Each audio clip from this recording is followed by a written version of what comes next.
नमस्कार दोस्तों, स्वागत है आपका स्लैश टू क्राउन में। आज हम उपस्थित हैं अपने पार्ट 3 के साथ। तो जिन्होंने भी इसके पहले के 2 पार्ट इस सीरीज़ के नहीं देखे हैं वो ज़रूर से चैनल की प्लेलिस्ट से देख लें। बाकी हम आज के पार्ट में भी 10 क्वेश्चन डिस्कस करेंगे। और जिन्होंने भी अभी तक सब्सक्राइब नहीं किया है चैनल को वो सब्सक्राइब कर लें ताकि आने वाले हर पार्ट्स के नोटिफिकेशन उन तक पहुंच सके। तो चलिए आज के पार्ट को शुरू किया जाए। तो पहला क्वेश्चन है आज का, भारत सरकार अधिनियम 1919 ने निम्नलिखित में से किसको स्पष्ट रूप से परिभाषित किया? Who was clearly defined by the Government of India Act 1919? Option है इसका separation of power between the judiciary and the legislature. B है इसका jurisdiction of central and provincial governments। C है इसका the power of secretary of state and viceroy of India. और D है none of the above. तो इसका correct answer हो जाएगा option number B. Question number second, निम्नलिखित अधिनियमों में से किसने भारत में पृथक सांप्रदायिक निर्वाचन का प्राविधान किया?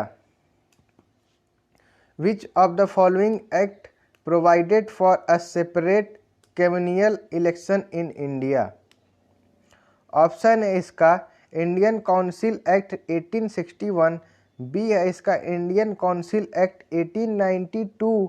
सी है Indian council act 1909 and D है इसका गवर्नमेंट ऑफ इंडिया एक्ट 1919। इसका करेक्ट आंसर हो जाएगा option number C. Question number third है, भारत सरकार अधिनियम 1919 किस पर आधारित था? The government of India act 1919 was based on. पहला है इसका मोरले मिंटो करेक्शन।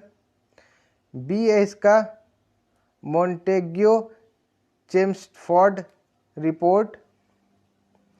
सी है इसका Ramsay MacDonald award and D है इसका नेहरू रिपोर्ट। तो इसका करेक्ट आंसर हो जाएगा ऑप्शन नंबर बी।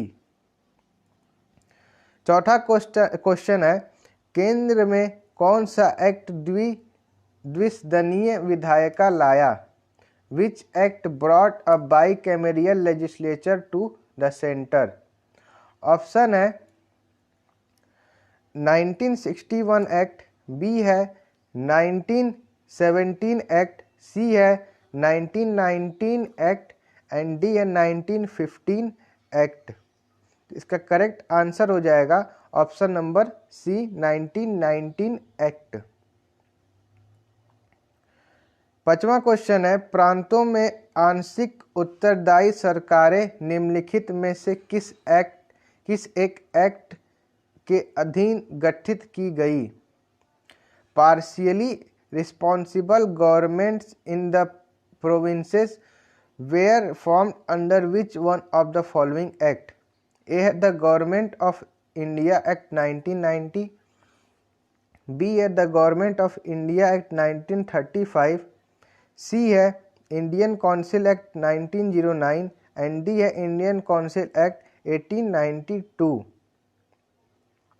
इसका करेक्ट आंसर हो जाएगा option number A the government of India act 1919। Question number 6 है,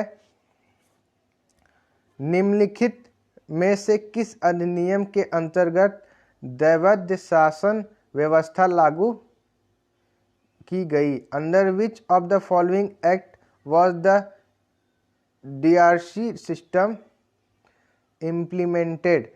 ए है इंडियन काउंसिल एक्ट 1861। बी है इंडियन काउंसिल एक्ट 1892। सी है Indian council act 1909 and D है गवर्नमेंट ऑफ इंडिया एक्ट 1919। इसका correct answer हो जाएगा option number D government of India act 1919। आगे बढ़ते हैं हम लोग 7 क्वेश्चन की तरफ।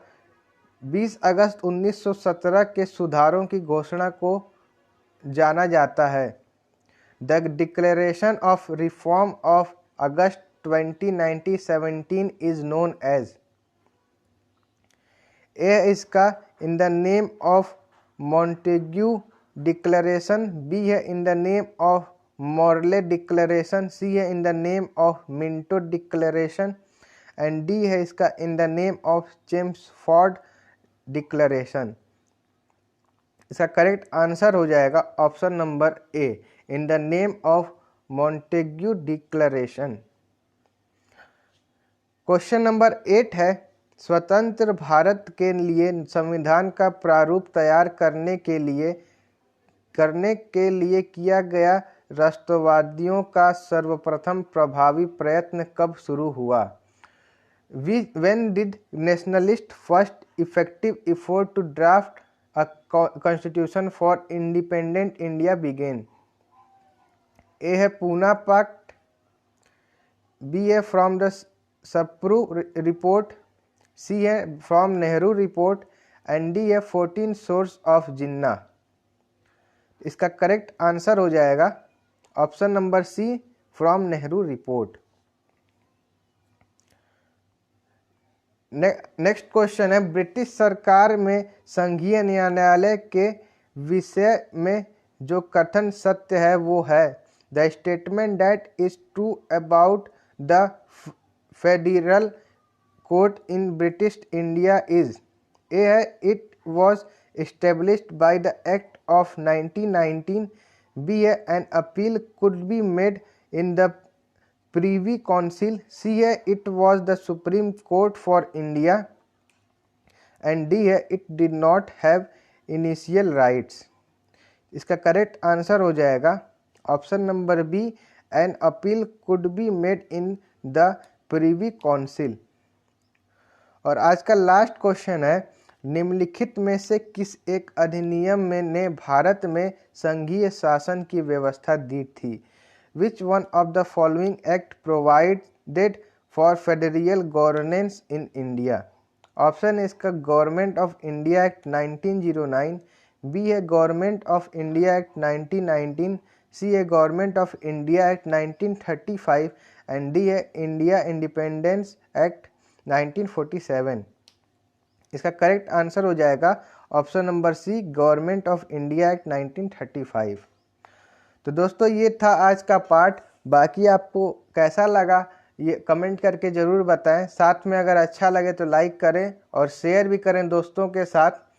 और अभी तक सब्सक्राइब नहीं किया है चैनल को तो सब्सक्राइब कर लें ताकि आने वाले वीडियोस के नोटिफिकेशन आप सबसे पहले पा सकें। तब तक के लिए धन्यवाद।